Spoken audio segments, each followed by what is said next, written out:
साथ भी देते हैं, इनको खाना भी देते हैं, लेकिन जब औलाद ने छोड़ दिया, अपनों ने छोड़ दिया, तो फिर किस काम की इस तरह के लोगों की सपोर्ट। लेकिन फिर भी एक ज़िंदा इंसान है, उसको आपकी सपोर्ट की भी ज़रूरत है। वो धाड़े मार मार के रो रहा है, अभी भी रो रहा है, अभी भी रो रहा है और शोर करके रो रहा है।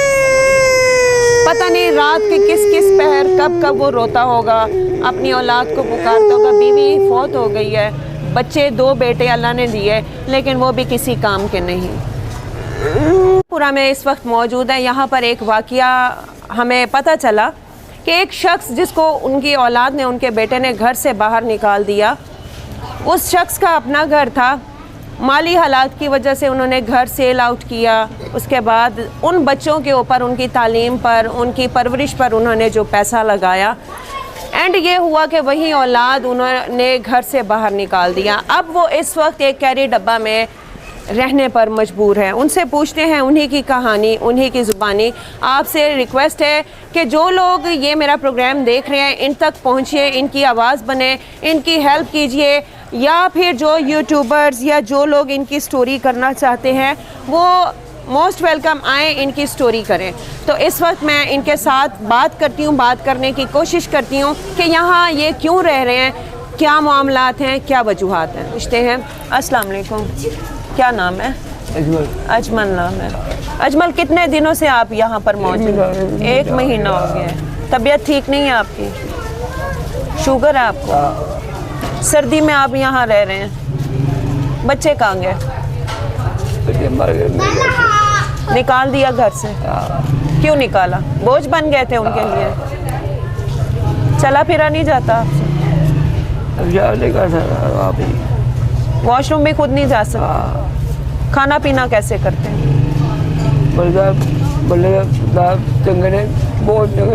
मोहल्लेदार?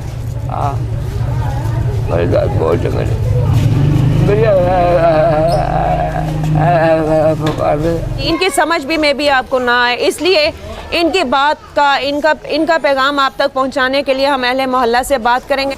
ये अजमल साहब है, मोहम्मद अजमल साहब इनका नाम है, और ये लवारिस हैं, इनके आगे पीछे कोई भी नहीं है। ये तो कहते हैं बेटे हैं इनके, लेकिन वो बेटे इनके काम नहीं आते, वो चले गए इनको छोड़ के। वो अपना खुद काम करते हैं और खाते पीते हैं। एक ज़हनी तवाज़ुन से ठीक नहीं है, और दूसरा इनको मिलता ही नहीं है। और इनकी ये स्टोरी, इनकी देखभाल मैं करता हूँ, और इनको कोई देखने वाला नहीं है। मैंने भी अपने दुनियावी काम करने होते हैं, इस वजह से किस टाइम मैं भी इन्हें नहीं पूछता, तो उसके बाद भी इन्हें कोई भी नहीं पूछता। मोहल्लेदार हैं जो मिलके खाना वगैरह दे देते हैं और ये खा लेते हैं। ये कैरी डब्बा किसका है? ये कैरी डब्बा मेरे भाई का है। आपके भाई का है, तो आपने खुदा तरसी करके इनको रहने रखा हुआ है जी। आप खाना वाना भी आप दे देते हैं? वॉशरूम कैसे अटेंड करते हैं? इनको बिठा देते हैं, ये खुद कर लेते हैं। खुद कर लेते हैं। इस वक्त इनमें से काफ़ी स्मेल आ रही है। जी बिल्कुल, क्योंकि यूरिन इनका निकल जाता है, इनसे कंट्रोल नहीं होता उसकी वजह से, क्योंकि ये बीमार हैं। इनकी देखभाल अच्छी तरह नहीं हो रही। डॉक्टर के पास भी नहीं गए, एडमिट भी नहीं हुए? कोई लेके जाने वाला नहीं है, नहीं इतनी हेल्प करने वाला कोई नहीं है, इसलिए बस खाना वाना दे देते हैं और ये रिहाइश दे। कब तक ये यहाँ पर रहेंगे? हम तो चाहते हैं ये बेहतर हो जाए और इनकी कोई हेल्प कर दे जो कर सकता है। तो अभी फ़िलहाल हम कर रहे हैं, खुदा तरसी करके कर रहे हैं। अस्सलाम वालेकुम। वालेकुम सलाम। आप बताएं कि इनको आप जानती हैं, कब से ये रह रहे हैं? हाँ, 1 माह से रह रहे हैं। 1 माह से? उससे पहले कहाँ थे ये? पहले चले गए सी, इधर रहते सी साथ वाली गली में। अच्छा। तो इधर चले गए सी भी दोबारा घर बेच के। तो पता नहीं पैसा किधर गया तो की कीता अभी। पुत्र कितने कहने? पुत्र भी नहीं, एक तो आंदा ही नहीं ना, तो इतने महल्ले च लगा फिरदा। पुत्र नूं पता है कि इत्थे रह रहे हैं? हाँ, पता है उन्हें पुत्र नूं। पुछदा नहीं? नहीं, जरा भी नहीं पूछता ही नहीं है। कुछ मैं तुहानू क्यों रोंदा बेचारा। अब आप बताएं, क्योंकि आप काफ़ी देर से बोल रही हैं, आपको मैंने बोलने का मौका देना था, मैं कि आप बोले। आप बताएं कि आप इनको जानती हैं? हाँ बिल्कुल जानते हैं, अच्छे इतने ही रहते गए पिछले महल्ले च। पिछले महल्ले। आप क्या हेल्प करती हैं इनकी? एवं रोटी दे दी, गद्दा देता, इन्होंने क्या नवा दो मेरे सेन दे, दो कपड़ा ठीक हो जाए।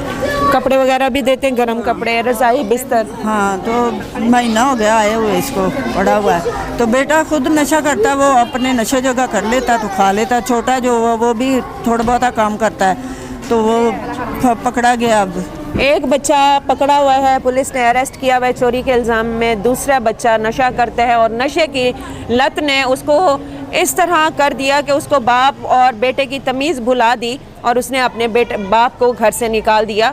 अहले मोहल्ला कहती है कि वो यही गली मोहल्ले में फिरता है, बाप की इस हालत को भी देखता है लेकिन पूछता नहीं है। नाजरीन, हम ऐसे माशरे में ऐसे लोगों को आपके सामने लेके आते हैं, अपनी पेट की औलाद जिसके लिए इंसान दुआएं मांगता है, जिसकी परवरिश के लिए इंसान बहुत कुछ करता है, मेहनत करता है, दिन रात एक करता है। नाज़रीन, एक बहुत अच्छी बात मैंने सुनी थी कि माँ परेशान होती है कि मेरे बेटे के लिए रोटी, मैं अपने बेटे के लिए रोटी पकाऊं या मैं अपने बेटे की एक टाइम की रोटी की टेंशन होती है, लेकिन बाप को सारी ज़िंदगी औलाद की रोटी की टेंशन होती है।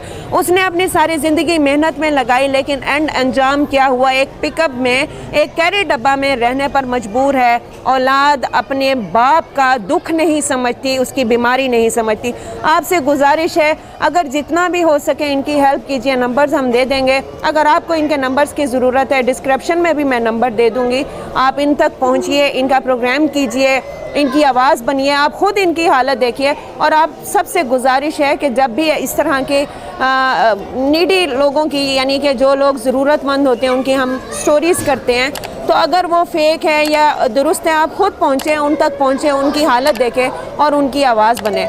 राबिया मिर्ज़ा को इजाज़त दीजिए मीडिया टुडे से। इस वक्त के लिए हाजिर होंगे नए स्टोरी में, नए प्रोग्राम में। अपना बहुत ख्याल रखिएगा, दुआओं में ज़रूर याद रखिएगा। कमेंट सेक्शन से भी में अपनी कीमती राय से भी ज़रूर आगाह कीजिएगा और ज़्यादा से ज़्यादा सब्सक्राइब और शेयर कीजिएगा। अल्लाह हाफ़िज़।